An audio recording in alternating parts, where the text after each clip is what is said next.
bonjour à toutes et à tous, et encore merci à Madame la députée pour son intervention. Donc moi, je vais présenter les enjeux socio-économiques dans un premier temps. Donc par enjeux socio-économiques, on entend ici toutes les informations qui portent sur les individus, les ménages et les entreprises qui résident ou qui sont actives sur un territoire.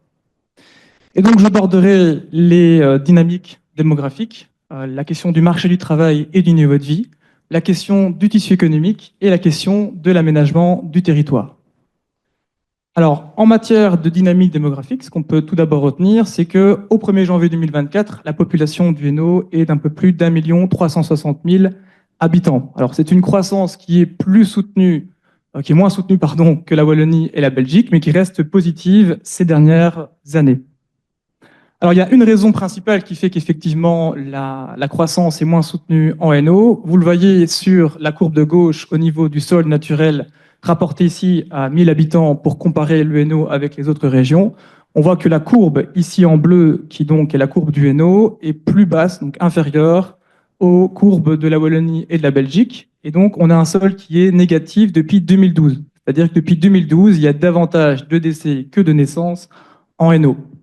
Donc Marie vous expliquera plus en détail les raisons, mais donc c'est lié principalement à des conditions socio-sanitaires plus défavorables, notamment une espérance de vie moindre et une surmortalité un peu plus importante en Hainaut. Alors la deuxième composante en matière de croissance démographique, c'est la question du solde migratoire. Et là, en l'occurrence, on voit donc sur la courbe en bleu, pendant très longtemps, le Hainaut accuse un retard aussi d'attractivité en matière donc d'entrée et de sortie sur le territoire. Mais on voit que ces dernières années, l'attractivité du Hainaut s'est renforcée et elle suit les trajectoires en fait wallonnes et belges. Donc la croissance du Hainaut reste positive grâce exclusivement à son solde migratoire et donc à sa capacité de retenir et d'attirer des nouveaux habitants. Alors, à l'échelle plus locale, ce qu'on constate, c'est qu'il y a des différences qui sont assez nettes entre les communes. Donc, le territoire hainauis, la croissance démographique sur le territoire hainauis est tout sauf homogène. Et on voit ici une forte corrélation entre, d'une part, à gauche, petit souci de caméra. Merci. À gauche, on voit ici le taux d'accroissement donc migratoire naturel pour 1000 habitants, donc les déménagements et emménagements, donc la différence entre les entrées et les sorties, et à droite, la croissance démographique sur les 10 dernières années. Et ce qu'on remarque, en fait, c'est 3 types de communes. Donc, globalement, les communes en bleu foncé sont les communes où il y a une croissance plus forte ces dernières années. C'est notamment le cas des communes périurbaines, donc plutôt rurales, situées plutôt au nord du territoire, donc dans les arrondissements de Ath et de Soignies principalement, dû en raison de leur proximité par rapport au pôle d'emploi. Donc, au nord, pôle d'emploi de la périphérie bruxelloise, et au sud, on va retrouver pas mal d'emplois dans le ciment industriel. Donc on est surtout sur des communes avec pas mal de nafteurs. À l'extrême opposé, si je puis dire, on a des communes qui sont plutôt en déclin démographique. Donc c'est les communes que vous voyez affichées en rose sur la carte, qui sont donc plutôt des communes rurales, mais qui partagent surtout une autre caractéristique, c'est leur proximité avec la France. Donc on le verra plus tard quand on parlera de mobilité pendulaire, donc de mobilité domicile-travail. Mais autant on a pas mal de Français qui viennent travailler en Hainaut, autant il y a peu d'Hainauais qui vont travailler en France, ce qui explique effectivement, si on prend l'exemple du sud de la Botte du Hainaut, qu'on est sur des zones plutôt excentrées des principaux pôles d'emploi, et donc moins attractifs. Si on rajoute effectivement l'absence d'axe autoroutier traversant la Botte du Hainaut, on a aussi un frein à l'attractivité dans ces communes. Alors sur les 5 dernières années, on le voit moins. Ici, dans les communes plus en bleu clair, on a également plutôt une situation de stagnation, voire de déclin également démographique dans les communes situées sur le sillon industriel et donc qui ont comme caractéristique d'être des communes fortement urbanisées, donc les communes de Mons, La Louvière, Charleroi notamment. Alors, qu'est-ce qu'on peut dire en matière de perspective démographique? Alors, c'est difficile évidemment de faire des projections à l'horizon 2070. C'est le but du Bureau fédéral du plan qui revoit chaque année ses projections démographiques. Donc, ce qu'on peut remarquer ici par rapport à la situation hainauière, donc on voit par rapport au bâtonnet l'accroissement de la population et la courbe rose qui est donc le solde naturel et la courbe bleue qui est donc le solde migratoire. Ce qu'on remarque, c'est que dès 2047, on pourrait s'attendre à avoir une croissance négative de la population, principalement due au vieillissement de la population qui va s'accentuer en Hainaut. Et en fait, vous allez avoir un phénomène de vieillissement également de la population dite des baby boomers, donc ceux qui sont nés entre 1945 et 1960, qui progressivement va atteindre l'âge d'espérance de vie.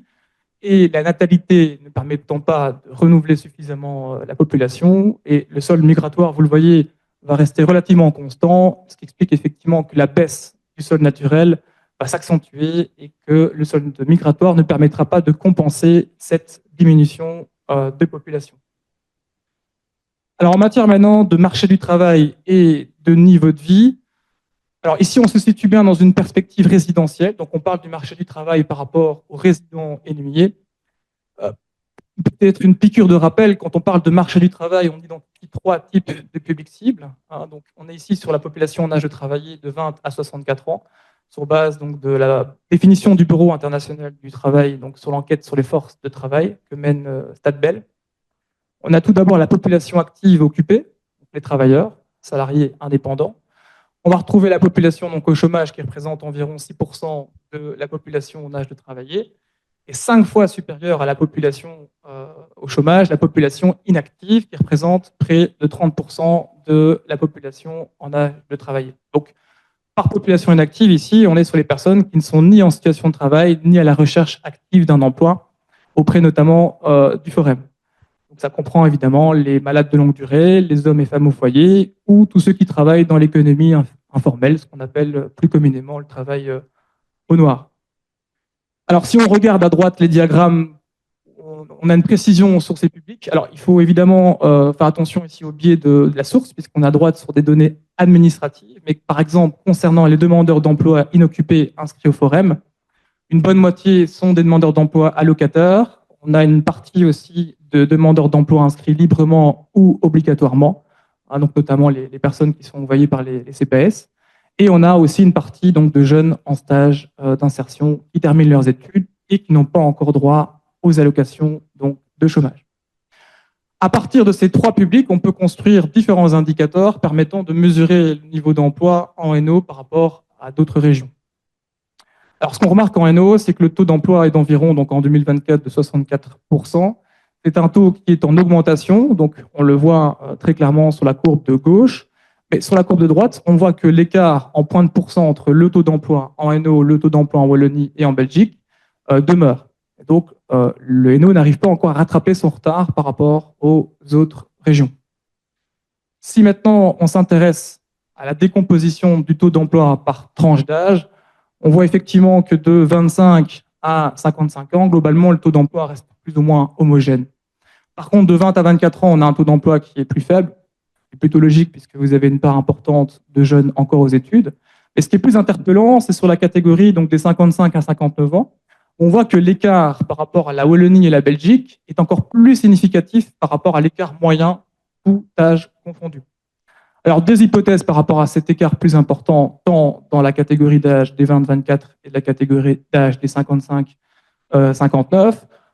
Des difficultés plus importantes pour les primo-travailleurs, et Madame la députée l'a rappelé, par rapport notamment à un niveau d'instruction plus faible en NO, et par rapport au taux d'emploi plus faible parmi la catégorie d'âge plus âgée, on peut ici émettre l'hypothèse de carrière avec des emplois moins productifs, donc des emplois tournés vers des emplois plus, on va dire, plus précaires en NO, moins tournés vers notamment les activités type intellectuel, services aux entreprises. On est davantage sur les emplois liés aux non-marchands et aux services. Et donc, on a aussi des carrières plus pénibles, ce qui fait que certaines catégories de travailleurs ont des problèmes aussi de maladies chroniques et donc arrêtent de travailler aussi avant l'âge de la pension.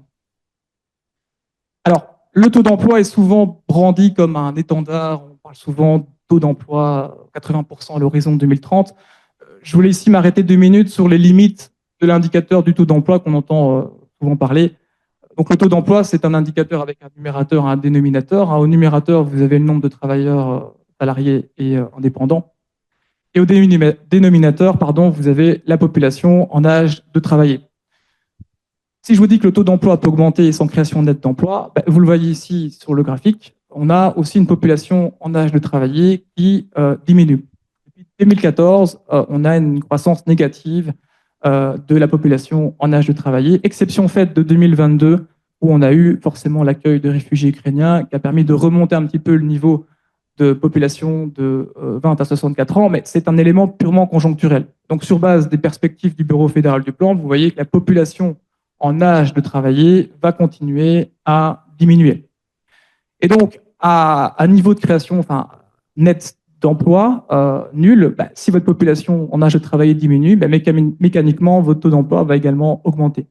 Ce qui ne veut pas dire que la situation s'améliore, puisque cette population ne disparaît pas, elle va venir alimenter la population de plus de 64 ans. Et donc, c'est toute une question d'équilibre à trouver par rapport au système, notamment de financement actuel de nos pensions. Alors, outre la question de la quantité d'emplois, là je parle plutôt du numérateur par rapport aux emplois créés, statistiquement parlant, quantitativement parlant, un emploi est égal à un autre emploi. Et qualitativement parlant, un emploi n'est pas égal à un autre emploi. Entre les emplois moins rémunérés, avec la question aussi du temps de travail. Et là, en NO, on a deux caractéristiques qui font que les conditions d'emploi sont un peu plus défavorables. À gauche, vous avez le niveau d'instruction qui est déjà plus faible, et la littérature le montre. Le niveau d'instruction bas limite aussi les possibilités en termes d'emplois qualifiés et donc mieux rémunérés. Et à droite, vous avez un indicateur concernant la part des familles monoparentales en NO, qui est également plus importante que la Wallonie et la Belgique. Et donc évidemment, quand vous êtes un homme ou une femme avec plusieurs enfants à vous occuper, c'est pas toujours évident de joindre les deux bouts malgré une situation de travail. Par exemple, si on reprend l'indice de pauvreté, il est de 30% pour les familles monoparentales, alors qu'il est de 15% tout ménage confondu. Donc on voit que le risque de pauvreté est accru chez les familles monoparentales. Alors jusqu'à présent, j'ai parlé de la situation de l'emploi. Concernant maintenant le non-emploi, c'est-à-dire les personnes qui ne sont ni en situation de travail ni actives sur le marché de l'emploi, on a l'inactivité. Alors, point positif, le taux d'inactivité diminue en NO, donc on le voit sur la courbe de gauche en bleu. Par contre, alors qu'au niveau du taux d'emploi, l'écart ne diminue pas, mais au moins il n'augmente pas, par rapport au taux d'activité, au taux d'inactivité, on voit que l'écart grandit avec la Wallonie et la Belgique. C'est-à-dire que le taux d'inactivité diminue moins fortement en NO que dans le reste de la Wallonie et de la Belgique. Donc ça, c'est une situation qui est plutôt défavorable. Et souvenez-vous, quand j'ai parlé de la question du taux d'emploi parmi les catégories d'âge, notamment plus âgées, on peut mettre l'hypothèse qu'effectivement, cette catégorie d'âge, on a comment dirais-je, un transfert en fait de la situation de travail vers l'inactivité qui se renforce dans les catégories d'âge les plus âgées. Et donc, voilà, malgré un taux d'inactivité en baisse et malgré un taux d'emploi en augmentation en NO, la précarité continue de croître en NO, malheureusement. Donc, vous le voyez sur la courbe de gauche ici, donc la part des bénéficiaires du RIS parmi la population de 18 à 64 ans, environ donc 5% de la population. Donc, encore une fois, c'est une proportion plus importante qu'en Wallonie et en Belgique. On voit une hausse qui est quand même relativement continue, avec une hausse plus importante en 2015, due à la réforme donc de 2012 de limitation à 3 ans des allocations d'insertion, donc notamment pour les jeunes. Et donc en 2015, 3 ans après la réforme, vous avez eu toute une série de personnes qui ont basculé vers le CPS et donc notamment vers le revenu d'intégration sociale.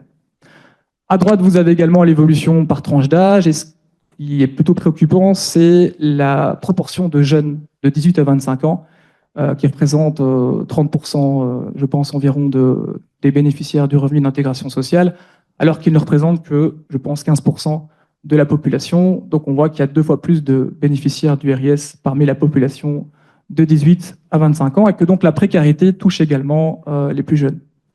À noter qu'on n'a pas mis la GRAPA, donc la garantie de revenu aux personnes âgées, qui est un peu l'équivalent du RIS pour les personnes de plus de 65 ans, mais on est aussi sur une augmentation, et donc une augmentation de la précarité également chez les personnes âgées.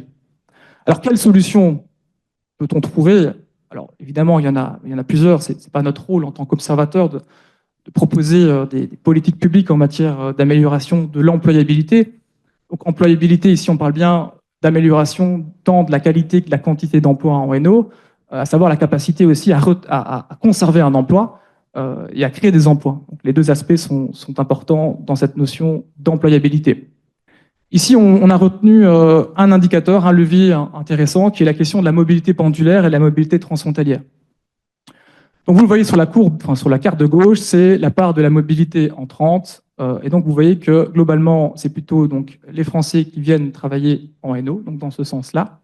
Et dans certaines communes, cette mobilité entrante est relativement importante, puisque à Momigny, par exemple, à Moucron ou à Comines, vous avez près d'un travailleur sur deux occupé dans ces communes qui est résident français.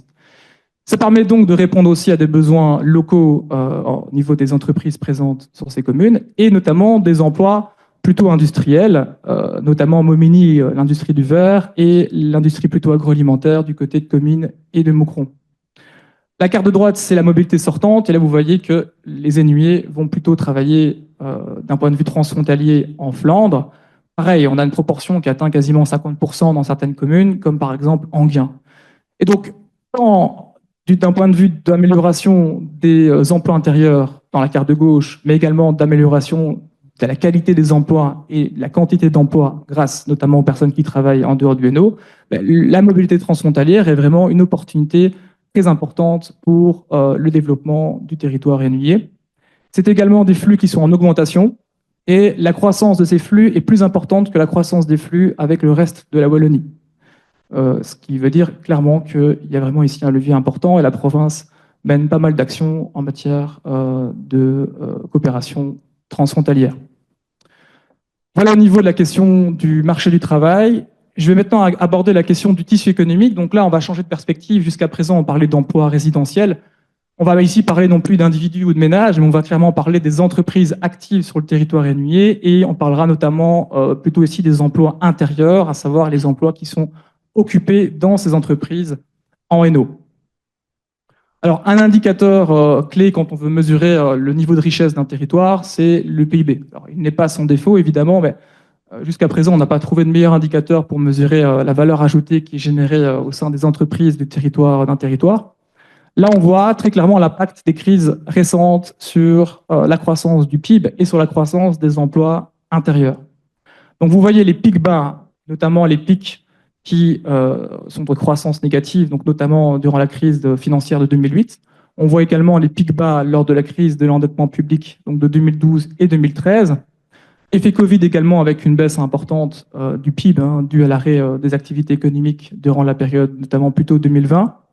On voit la forte embellie post-Covid, notamment due à la relance de l'économie, mais il faut aussi tenir compte ici de la forte inflation.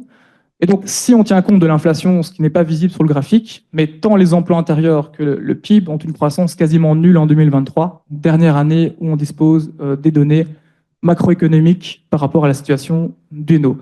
Donc, on n'est pas encore dans une situation de croissance négative, mais on est clairement dans une conjoncture qui est quand même plutôt défavorable. Alors, à l'échelle locale, il ne faut pas confondre la question de la création de richesse du territoire et la création de richesse, entre guillemets, des habitants sur un territoire. À gauche, vous avez le PIB par habitant, et donc on voit que les territoires les plus productifs sont essentiellement ceux des arrondissements de Tournai-Moucron et de Charleroi, où vous retrouvez un tissu industriel important. Charleroi, on conserve des activités dans la chimie, dans la métallurgie qui restent importantes, et Moucron, enfin Tournai-Moucron aussi, tournait fortement dans l'agroalimentaire. À droite, et on voit que c'est quasiment l'inverse, quasiment, c'est qu'on a ici le niveau de revenus des habitants par arrondissement. Et on voit que là, par contre, Charleroi, on a le niveau de revenus le plus faible. Tournai-Moucron, on est un peu entre les deux. Par contre, les territoires, effectivement, au niveau de revenus le plus important, sont des territoires moins productifs, notamment les arrondissements plus ruraux donc de Soigny et de Hatt. On est surtout sur une population donc de nafteurs qui travaillent notamment dans ces arrondissements productifs ou en dehors du Hainaut et qui viennent habiter dans ces communes périurbaines. Alors évidemment, on est sur une moyenne à l'échelle des arrondissements, donc je ne dis pas que Hatt et Soigny n'ont pas de tissu productif. Loin de là, on peut citer Senef par rapport à la pétrochimie ou Lessines par rapport à l'industrie pharmaceutique. Donc on voit quand même que globalement, on a une différenciation entre la création du niveau de richesse et la création de richesse par habitant. Si on s'intéresse maintenant aux entreprises actives, un numéro donc à la BCE, on a un peu moins de 90 000 entreprises enregistrées en Hainaut. Par entreprise ici, on parle évidemment à la fois des sociétés, des personnes physiques, mais également d'organismes publics, donc de toute personne qui dispose d'un numéro d'entreprise. On voit également qu'on est toujours dans une croissance en 2023 qui reste positive, qui est certes un peu moins importante que celle qu'on a connue due à l'embellie post-Covid. Mais ce qui est intéressant aussi de mentionner, c'est que la croissance est moins soutenue que celle de la Wallonie et de la Belgique. Si on déconstruit un petit peu ici, comme on l'a fait pour la démographie et la croissance démographique, parce que quand on parle de croissance nette d'entreprise, il faut tenir compte évidemment des créations, mais également des cessations, des entrées et des sorties. Donc là, pareil, on voit l'impact des crises récentes donc, par rapport au bâtonnet en gris, qui est l'accroissement net du nombre d'entreprises. On voit qu'en 2008, on a eu une croissance nulle, voire négative, due à la crise financière. Idem pour la crise de l'endettement public européen. Paradoxalement, durant la période Covid, on a eu un accroissement net beaucoup plus important précédemment. Alors, pour une raison essentielle, c'est grâce à toutes les mesures qui ont été mises en place pour accompagner les entreprises, notamment les 2 moratoires, le chômage temporaire pour force majeure, ce qui a permis à la fois de limiter, de ne pas avoir une perte de création d'activité, mais surtout de limiter, voire de réduire de manière assez importante le nombre de cessations par les moratoires et donc sur le nombre de faillites. Et donc, on a eu une situation, on a eu un accroissement 2020, 2021, 2022, on a encore une période de relance, ce qui fait que le taux de création a également connu une augmentation.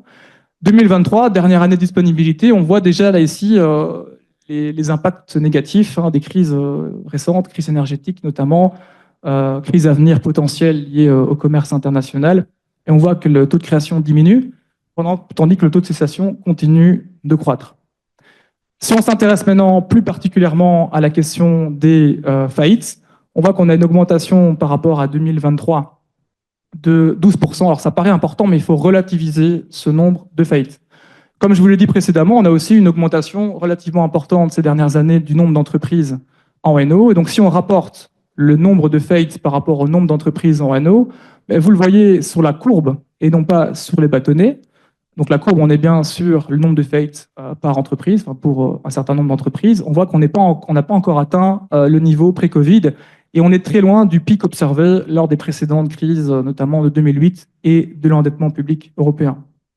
Deuxième point positif, vous le voyez aussi sur la courbe, on voit que jusque la situation pré-Covid, on avait un niveau de faillite qui était plus important en NO. On voit que depuis la crise Covid, le niveau de faillite suit la trajectoire de la Wallonie et de la Belgique, ce qui tend quand même à soulever que notre tissu économique reste malgré tout résilient malgré les crises. Alors, j'ai beaucoup parlé d'ici d'impact conjoncturel lié aux différentes crises. Revenons un petit peu à l'essentiel en termes notamment de secteur d'activité en NO. Et donc ici, on a une matrice de gauche, donc au niveau des emplois intérieurs, et à droite de la valeur ajoutée. Alors, on a 3 informations sur ces matrices. Le point, donc, au plus c'est foncé, au plus le poids est important. Donc, à gauche, au plus le rond est colorisé, au plus vous avez un nombre d'emplois important par secteur. L'axe vertical, c'est l'indice de spécialisation. Donc, au plus vous êtes haut, au plus vous avez un niveau de spécialisation élevé par rapport à la Wallonie. Et à droite, c'est le dynamisme. Donc, au plus vous avez un secteur en croissance, au plus vous êtes sur l'axe de droite. Donc, ce qu'on peut remarquer en fait globalement en NO, c'est qu'on a un secteur qui est à la fois en croissance, qui est le plus représenté en termes d'emploi de valeur ajoutée et qui est beaucoup plus spécifique, plus spécifique en tout cas qu'en Wallonie. C'est le secteur non marchand qui emploie environ 4 travailleurs sur 10 en NO. Donc, par secteur non marchand, on entend ici l'administration publique, l'enseignement, la santé et l'action sociale. L'industrie également, malgré le déclin depuis les années 70, reste davantage spécialisée en NO. On y reviendra juste après. Par contre, il y a 2 secteurs qui sont vraiment à la fois plutôt en déclin, peu spécialisés et dont le poids est relativement modéré. C'est à la fois l'information et la communication et les finances et assurances. 2 secteurs où malheureusement on est sur un niveau de rémunération, un niveau aussi d'innovation plus important.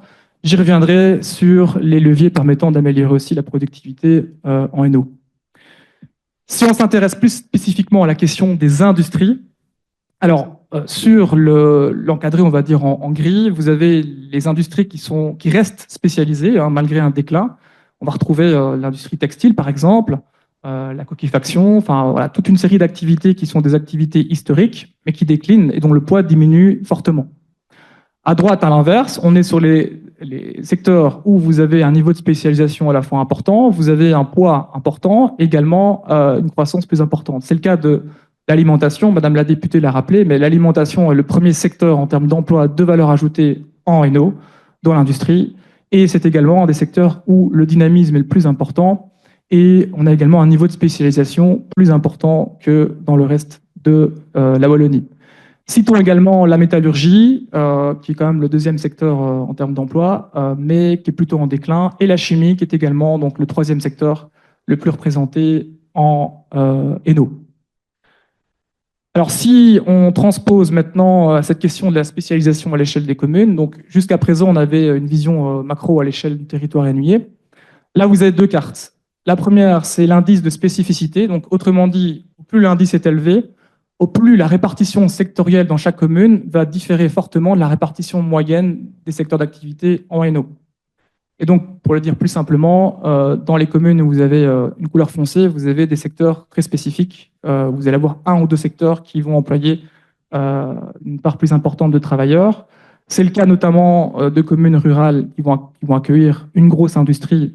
Prenons par exemple Senef avec l'industrie pétrochimique, Lessines avec l'industrie pharmaceutique, Momigny est pour le verre. On a également le cas à Leuze avec l'agroalimentaire. On a également aussi des spécificités dans le tertiaire. On a voilà, Brugelette, Trois-Chapelles, qui ont des spécificités plutôt liées au secteur du loisir. On ne citera pas de marque, de parc d'activité, évidemment, mais vous vous en doutez bien de là où je veux en venir.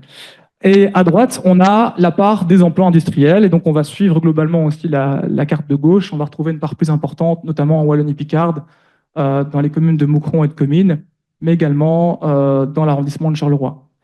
À l'inverse, les communes, donc je reviens à la carte de gauche, qui sont une coloration plus claire, ce sont les communes fortement urbanisées. On va retrouver une mixité d'activités, à la fois du tertiaire, donc des services, du commerce, et en périphérie directe des centres-villes, on va retrouver les parts d'activité économique avec aussi de l'industrie notamment.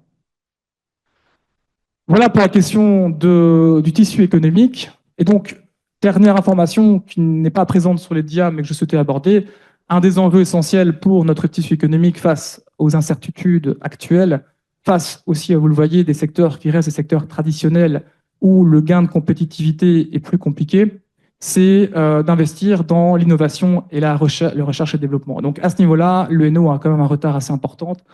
Au niveau du PIB consacré à la recherche et développement, on est un peu plus de 1%, alors qu'on est à plus de 10% dans le Brabant wallon. Le Hainaut se classe en avant-dernière position des provinces wallonnes en matière donc de part de leur PIB dans la recherche et le développement. Donc l'innovation est vraiment très importante à ce niveau-là, en lien avec les centres de recherche, mais également aussi en lien avec la valorisation du capital humain et donc de l'enseignement, de la formation et de l'amélioration du niveau d'instruction sur le territoire hainauien. Alors pour clôturer cette présentation, je vais parler ici d'aménagement du territoire, mais plutôt dans une approche de conclusion. Pour moi, c'est un peu l'enjeu le plus essentiel pour le Hainaut, c'est comment à la fois concilier, vous le voyez, l'attractivité résidentielle, donc comment continuer à attirer des nouveaux habitants, à rendre le territoire attractif, mais également continuer à attirer des investissements, des entreprises. Et donc pour ça, il faut de l'offre foncière, il faut des logements. Mais en même temps, il faut aussi pouvoir préserver nos espaces naturels, agricoles et forestiers. Le Hainaut, c'est la première province belge en termes de superficie agricole utilisée. Nos espaces naturels permettent de lutter contre notamment l'imperméabilisation des sols et donc la lutte contre les inondations, les îlots de chaleur en centre-ville. Et puis l'étalement urbain a une conséquence importante, c'est qu'effectivement, vous augmentez la mobilité, donc vous augmentez aussi le risque de pollution. Donc, cet équilibre, il est précaire, mais il faut absolument le trouver. Et vous le voyez ici, donc on a l'évolution de l'artificialisation. Donc, c'est le processus de transformation de terrains à l'état naturel vers des terrains urbanisés, c'est-à-dire on va retrouver une activité humaine, principalement résidentielle. Alors, vous voyez, le rythme, globalement, diminue ces dernières années, mais on voit à nouveau une hausse du rythme d'artificialisation depuis la crise Covid. Et donc, l'hypothèse ici, c'est que l'extension du télétravail, la recherche aussi de logements avec un espace, etc., des espaces verts, fait qu'on a aussi pas mal d'énuyés qui ont quitté les centres urbains pour s'installer dans des communes plus rurales. Et donc ça contribue malheureusement pas à la diminution de l'artificialisation en Hainaut. Et vous le voyez, ça se fait principalement au détriment des zones agricoles, qui est quand même un marqueur essentiel de notre territoire. Alors l'artificialisation en Hainaut, c'est 15%, donc c'est quand même aussi plus important que dans le reste de la Wallonie, dû à une activité industrielle passée et une forte densification autour du bassin Carolo notamment. Mais on le voit que l'évolution par contre de l'artificialisation se fait de manière beaucoup plus forte dans les communes justement les plus rurales. qui ont une offre foncière encore relativement importante. Et donc c'est là où effectivement il faut essayer de réduire cette artificialisation pour justement maintenir cet équilibre et se dire aussi qu'effectivement le territoire n'est pas extensible et donc les terrains non plus. Alors quelle solution? Il n'y a pas de recette miracle, mais il y a quand même plusieurs leviers assez spécifiques en NO. Alors, quand on parle de diminuer l'artificialisation, on entend beaucoup parler du ZAN, zéro artificialisation nette à l'horizon 2050, donc au niveau européen. Ça ne veut pas dire d'arrêter de construire, loin de là. Ça veut dire de mettre en place des mesures compensatoires. Et en eau, on a deux caractéristiques où on peut intervenir. À gauche, vous avez la part des sites à réaménager, donc autrement dit, les friches industrielles. Part plus importante que dans le reste de la Wallonie, qui se concentre principalement dans les communes fortement urbanisées. Et ces friches industrielles, aujourd'hui, n'ont pas d'activité importante. Et donc, on peut soit les réhabiliter pour faire du résidentiel ou pour recréer de l'activité économique, ou encore mieux, recréer des espaces naturels en centre urbain. À droite, c'est la part du bâti ancien, vous voyez, qui est également importante. Plus de la moitié du parc du bâti a été construit avant 1946. Ça ne veut pas dire que ce parc n'a pas été rénové, mais en tout cas, il n'est plus en adéquation avec la taille et les besoins actuels en logement. Donc l'idée aussi, c'est de pouvoir lutter contre la sous-occupation du bâti, la rénovation efficiente, mais aussi pouvoir avoir des logements, diviser les bâtiments en plusieurs logements pour augmenter le nombre de logements sans construire de nouveaux bâtiments. La rénovation va aussi avoir un impact positif sur le portefeuille des ennuis, puisque rénovation efficiente permet aussi d'avoir une déperdition énergétique moindre et donc d'avoir des factures énergétiques moindres. Et en NO, on l'a déjà abordé, le niveau de vie est quand même moindre que le reste des régions. Alors, conclusion par rapport à cette présentation, très rapidement, ce n'est pas une recette miracle, mais l'objectif dans une idée de développement endogène du territoire, ça veut dire comment valoriser les ressources et les acteurs du territoire en dehors en fait, de toute situation extérieure, c'est de pouvoir à la fois avoir un équilibre entre le renforcement de l'attractivité résidentielle et un équilibre avec l'attractivité économique, tout en réduisant au maximum les impacts environnementaux défavorables. Et tous ces aspects-là sont en interaction, puisque forcément, vous créez de l'impact environnemental dès que vous construisez ou dès que vous augmentez vos déplacements. Voilà, je vous remercie et je passe maintenant la parole à Marie pour les enjeux socio-sanitaires. Voilà, mais donc pour commencer sur les enjeux sociosanitaires, il nous semblait important de rappeler que, en fait, quand on parle de santé, on est sur une thématique bien plus large, comme l'a déjà dit Madame la députée, une thématique bien plus large que les soins de santé. Et on le voit ici sur ce schéma, on a des déterminants de santé comme l'éducation, l'emploi, les revenus, la sphère sociale, la sécurité, aussi la qualité de l'air, de l'eau, etc., le logement, la mobilité. Tous ces éléments qui forment le contexte socio-économique et environnemental déterminent en fait pour moitié l'état de santé de la population, qu'on parle soit en termes de longévité, donc avec l'espérance de vie, soit en termes de qualité de vie. Donc ça, c'est un élément essentiel pour aborder ces enjeux. Et d'ailleurs, on va naviguer dans différentes thématiques en faisant d'abord un petit retour vers le chapitre de démographie et reparler un petit peu du vieillissement de la population. Ici, on a l'évolution de l'indice de vieillissement sur 10 années et on voit voilà que la courbe bleue du Hainaut est très similaire, très similaire à l'évolution wallonne et on voit que ce vieillissement augmente, même s'il reste inférieur tout au long de la période au vieillissement de la moyenne belge, qui est plutôt tirée vers le haut par la région flamande. Et donc en termes de besoins en aménagement du territoire, en offre de services, en offre de soins, dans tout un tas de politiques publiques, il va y avoir des besoins qui vont être très spécifiques et très différents en fonction du niveau de vieillissement. Et ici, on voit qu'à l'échelle de la commune, on a des réalités très différentes d'une commune à l'autre en Hainaut. On va avoir un indice de vieillissement qui passe de 0,63 à 1,41. Donc, en gros, pour 100 jeunes, il y a parfois 63 personnes âgées de 65 ans, mais ça peut aller jusqu'à 141. Évidemment, c'est des réalités très différentes. Et alors, les communes ici sur cette carte qui sont entourées de rouge sont en fait les communes où l'indice de vieillissement est supérieur à 1. Donc, ça veut dire plus de personnes âgées que de personnes jeunes. Alors, le vieillissement, il est dû en partie à un allongement de la durée de vie, donc une augmentation de l'espérance de vie, et on va y revenir juste après, mais c'est aussi lié à une diminution de la natalité qu'on voit ici sur ce graphique. Alors on voit que cette diminution de la natalité, elle n'est pas spécifique au Hainaut, c'est un phénomène plus général, mais on voit que la natalité est inférieure à la natalité belge, qui cette fois-ci est plutôt tirée vers le haut par la région bruxelloise. Mais voilà, en Hainaut, on a un taux de brut de natalité très proche enfin, qui même pour la dernière période qui est montrée ici, 2019-2023, c'est le même taux brut de natalité qu'en Wallonie. Et donc je disais que c'était aussi lié à l'allongement de l'espérance de vie. Alors là, on a un graphique qui montre justement cette évolution de l'espérance de vie qui, depuis plusieurs décennies, ne cesse d'augmenter, même si on peut constater que maintenant, il y a un certain tassement, un ralentissement de cette augmentation. Mais il y a surtout d'autres constats importants qu'on peut faire sur ce graphique. Il y a cet élément qui est qu'en fait, on a un rapprochement de l'espérance de vie des hommes et des femmes. Donc, on voit que les écarts diminuent entre les espérances de vie des hommes et les espérances de vie des femmes.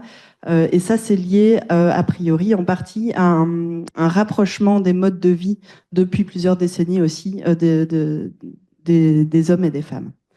L'autre élément fondamental sur ce graphique aussi, c'est qu'à l'inverse, on a une augmentation des écarts, donc des écarts qui se creusent entre les différents niveaux de territoire. Et ici, si on regarde l'espérance de vie, que ce soit chez les hommes ou chez les femmes, en Hainaut, on voit qu'en fait, on a une différence relativement importante avec la moyenne belge et que ces écarts se creusent et continuent de se creuser. Et donc, on a une différence de environ 2 ans chez les femmes et plus de 3 ans chez les hommes entre l'espérance de vie hainuyère et belge. Et si on étudie cette espérance de vie justement à une échelle plus fine, donc au niveau de la commune, ici sur ce graphique, vous pouvez voir que chaque point représente une des communes du Hainaut et qui est située en fonction, sur l'axe horizontal, en fonction de son revenu annuel médian, et sur l'axe vertical, en fonction de l'espérance de vie hommes et femmes réunis.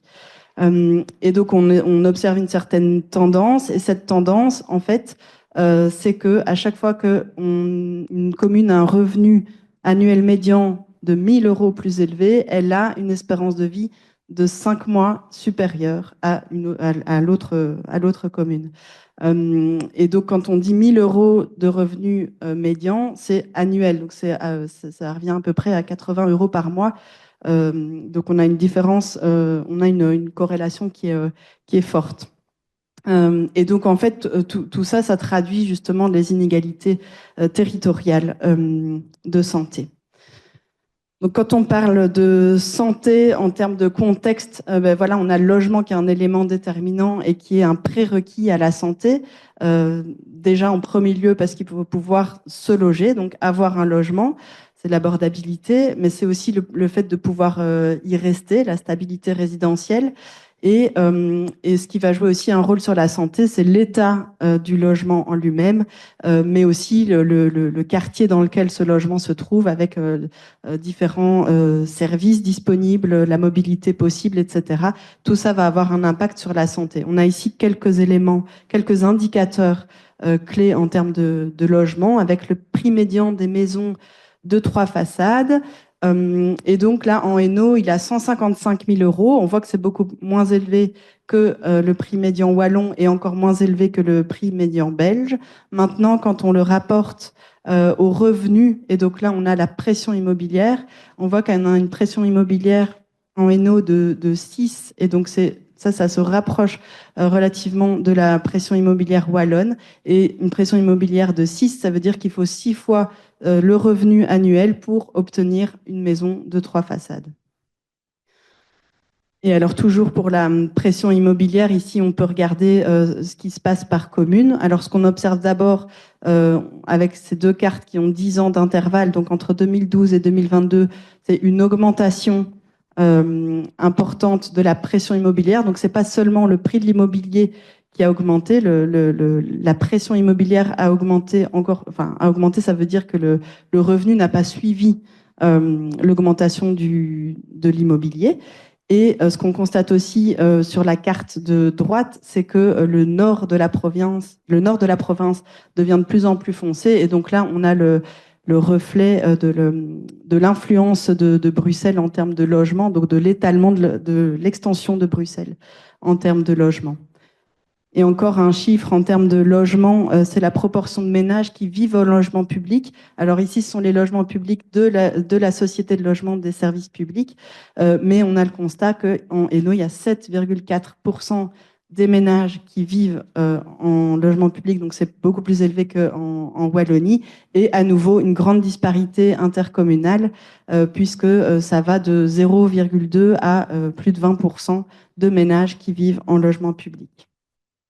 Alors, on va quitter un petit peu ce contexte socio-économique pour aborder l'état de santé, mais d'abord par le biais de la mortalité. Ici, on a l'indicateur, ce qui est l'indice comparatif de mortalité, qui permet en fait de comparer différents territoires indépendamment, en gommant l'effet de l'âge, donc indépendamment de la structure d'âge de la population. Et les constats, c'est que en fait, en Hainaut, on a une surmortalité par rapport à la région wallonne qu'on a pris ici qu'on a choisi ici comme population de référence dans ce calcul. Et donc, on a un excès de mortalité de 4,3% chez les femmes et de 10% chez les hommes. Pour la mortalité totale, ça correspond à peu près à 1000 décès excédentaires annuels en Hainaut par rapport à la Wallonie. Et si on considère la mortalité prématurée, là, on est même à des pourcentages plus importants puisque ça atteint une surmortalité de 7,6% chez les femmes et 13% chez les hommes.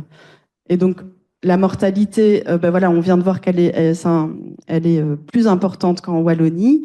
Maintenant, on peut s'intéresser aussi aux causes de mortalité pour déterminer un certain nombre d'enjeux en santé publique. Et alors, on ne va pas rentrer dans les détails de toutes les causes de mortalité. L'élément essentiel à regarder ici, c'est les trois premières causes de mortalité que sont les cancers, les maladies de l'appareil circulatoire et les maladies de l'appareil respiratoire. Mais si on voit ces trois causes-là, en fait, elles représentent plus de la moitié des décès, aussi bien chez les hommes que chez les femmes. Or, ce sont des maladies chroniques, des maladies qui sont en partie évitables par l'adoption de comportements favorables à la santé. Et comme on l'a vu aussi dans le premier schéma, ces comportements qui eux-mêmes sont aussi déterminés par le contexte dans lequel on vit. Voilà, alors peut-être une différence qu'on peut constater entre le graphique des hommes et le graphique des femmes, c'est que chez les hommes, c'est les cancers qui arrivent en première position. Chez les femmes, c'est encore les maladies de l'appareil circulatoire. Et je dis encore parce qu'on a de bonnes raisons de penser que ça pourrait s'inverser aussi. Ici, on le voit avec l'évolution des taux de standardisés de mortalité par cause qu'on a vu précédemment. Donc, la courbe rouge, c'est les maladies de l'appareil circulatoire et la courbe bleue, c'est la mortalité par cancer. Et on voit que il y a une diminution de ces taux de mortalité. Donc ça, c'est plutôt une bonne nouvelle c'est le témoin d'une meilleure prise en charge, de progrès dans les traitements des maladies. Mais on voit que la mortalité par cancer diminue moins vite que la mortalité par maladie cardiovasculaire. Et donc les courbes se sont déjà croisées chez les hommes et ça pourrait se croiser dans les années à venir chez les femmes. Et alors encore un élément dans les causes de mortalité, ici c'est le même graphique mais en considérant la mortalité prématurée, donc avant 75 ans et donc a priori encore plus évitable. Et là on voit que les cancers par contre prennent vraiment très nettement la première place à la fois chez les hommes et chez les femmes. Donc on est à 29,4% des décès qui sont liés à des cancers chez les hommes et à 33% chez les femmes. Maintenant, on va regarder un petit peu certains éléments de l'état de santé, en commençant par la santé mentale. Et alors, pour la santé mentale, vous avez vu qu'en parlant de la mortalité, on n'en a pas encore parlé. Maintenant, ici, on a un graphique qui reprend des chiffres à l'échelle de la Wallonie et qui montre le fardeau des maladies. Alors, le fardeau des maladies, c'est la combinaison de la mortalité et de la morbidité. Et là, on voit qu'en fait, les troubles qui sont liés à la santé mentale arrivent en première position du fardeau des maladies, donc c'est-à-dire des années de vie perdues parce qu'on est mort plus jeune ou des années de vie qu'on a vécues avec une maladie. Et derrière cette grande catégorie, on a aussi bien des troubles dépressifs, l'anxiété, etc., mais aussi des troubles liés à la consommation d'alcool, de drogue, etc. Alors en santé mentale, on n'a pas beaucoup malheureusement de chiffres, mais ici on a un chiffre qui est intéressant, même si c'est un tout petit morceau de la santé mentale, c'est la consommation, ou plutôt le pourcentage de consommateurs de médicaments psychotropes. Et donc dans les médicaments psychotropes, on a d'une part les antidépresseurs et d'autre part les antipsychotiques. Et donc en Hainaut, on a 16,1% de la population qui consomme des antidépresseurs. Et on peut voir aussi qu'il y a presque plus du double de femmes par rapport aux hommes. Et quand on regarde la consommation d'antipsychotiques, on a 3,7% des nuées qui consomment des antipsychotiques, donc plutôt liés à des troubles psychiatriques. Et là aussi, une légère surreprésentation des femmes par rapport aux hommes. Pour les maladies chroniques, donc ça c'est des chiffres qui proviennent de l'agence intermutualiste. On a 17,2% de la population qui a un statut d'affection chronique. Et alors là, c'est plus élevé qu'en Wallonie et qu'en Belgique. Et alors si on remonte à l'histoire du vieillissement, en fait, à santé égale, on devrait s'attendre même à ce que le chiffre ennuyé soit plus bas puisque le Hainaut est plus jeune que la Belgique, mais là on a plutôt justement la situation inverse avec une proportion plus importante. Et 5% de la population qui est en situation de dépendance pour maladie chronique et 8,9% de personnes qui sont traitées pour diabète. Alors justement pour le diabète, c'est une maladie qui est en évolution très importante. On est passé de 6,8% en 2013 à 8,9% en 2023 en Hainaut, mais on voit aussi ici à nouveau avec des disparités territoriales très importantes. Alors l'augmentation du nombre de personnes qui sont traitées pour diabète, c'est lié en partie à une augmentation du dépistage, et donc ça c'est plutôt une bonne nouvelle. C'est lié aussi mécaniquement au vieillissement de la population, mais c'est malheureusement lié aussi à une réelle augmentation de la prévalence de la maladie qui arrive en fait chez des personnes de plus en plus jeunes.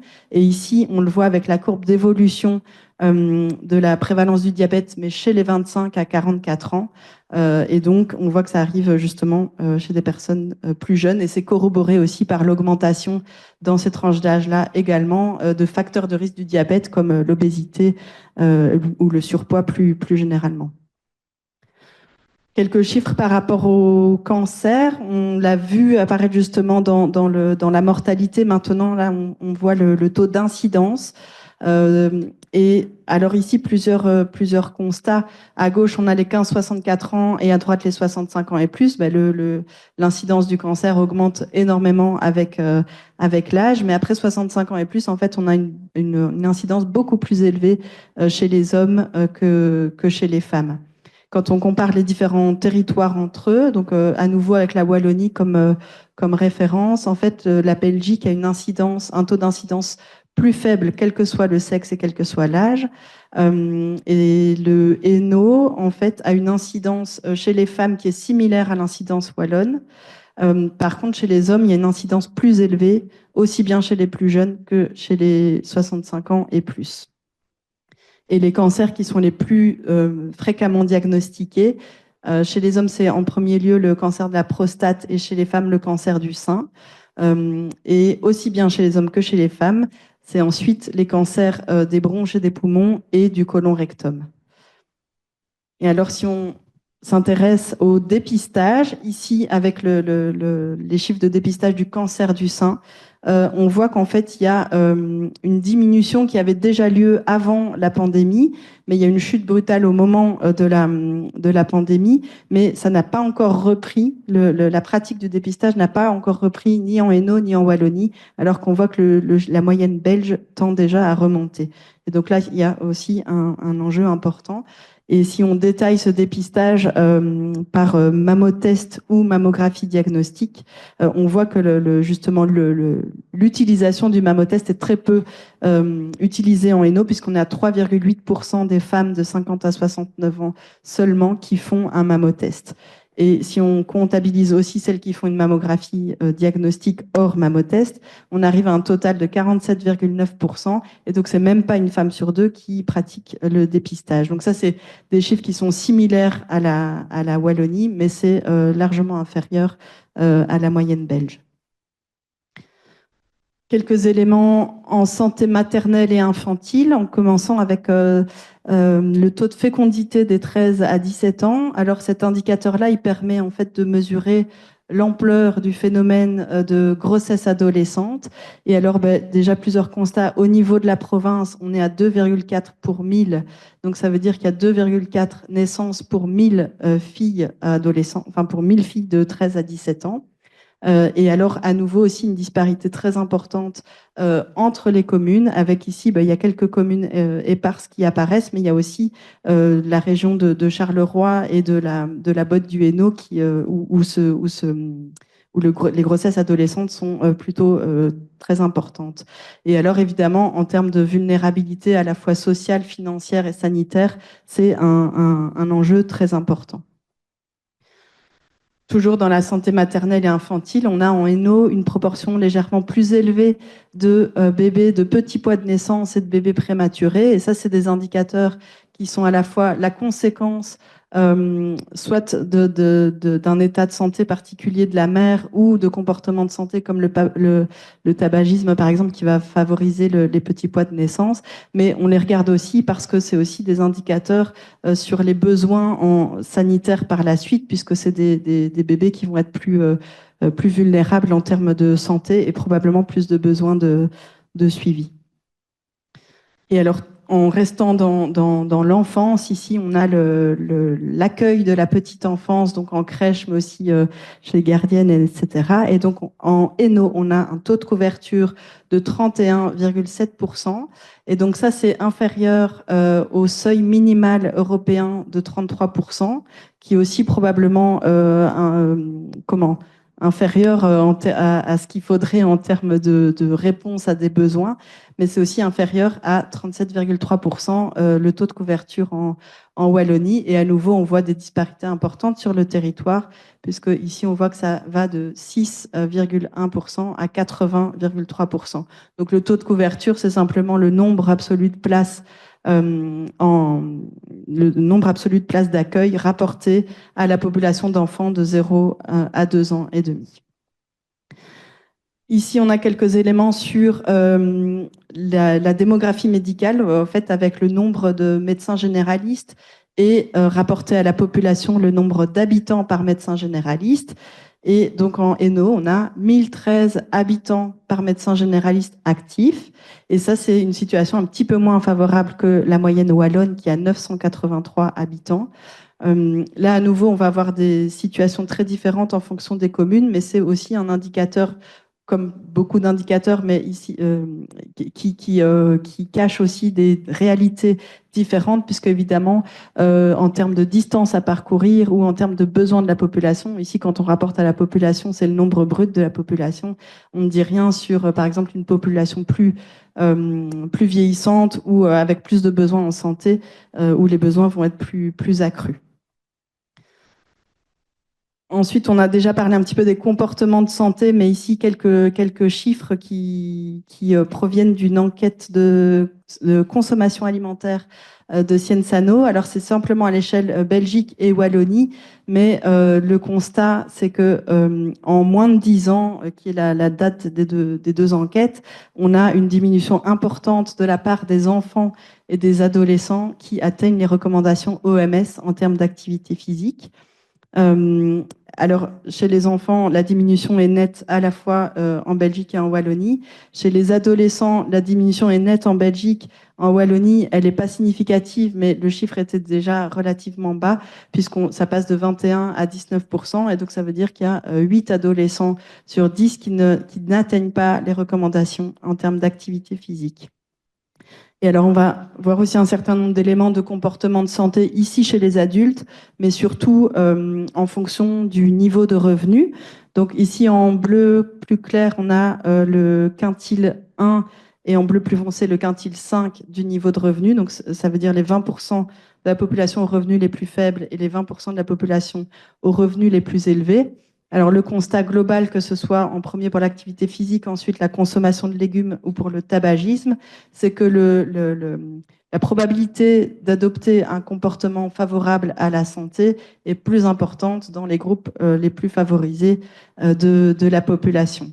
Et donc, par exemple, si on prend l'activité physique, on a déjà globalement moins de la moitié des adultes qui atteignent les recommandations. Donc, toute la population est concernée par le fait qu'on ne fait pas assez d'activité physique, mais on a des chiffres très différents entre le quintile 1 et le quintile 5, puisque c'est plus de la moitié dans le quintile 5, donc 58,7%, qui atteignent ces recommandations, alors que c'est seulement 32,3% dans le quintile 1. Et en fait, justement, donc ces comportements, on l'a déjà dit, ils sont vraiment déterminés par un ensemble de choses. On a besoin d'un contexte qui soit favorable à la santé. Et pour ça, le message qui nous paraît fondamental, c'est qu'il faut intégrer la santé dans toutes les politiques pour que ça puisse apporter un bénéfice sur la santé des populations, et aussi bien chez les personnes plus aisées que les personnes moins aisées. Et donc, évidemment, quand on fait une action sur l'éducation, sur le logement, sur l'environnement, etc., on va avoir un impact sur la santé des populations. Et donc, ça nous semble un enjeu majeur. Je vous remercie de votre attention.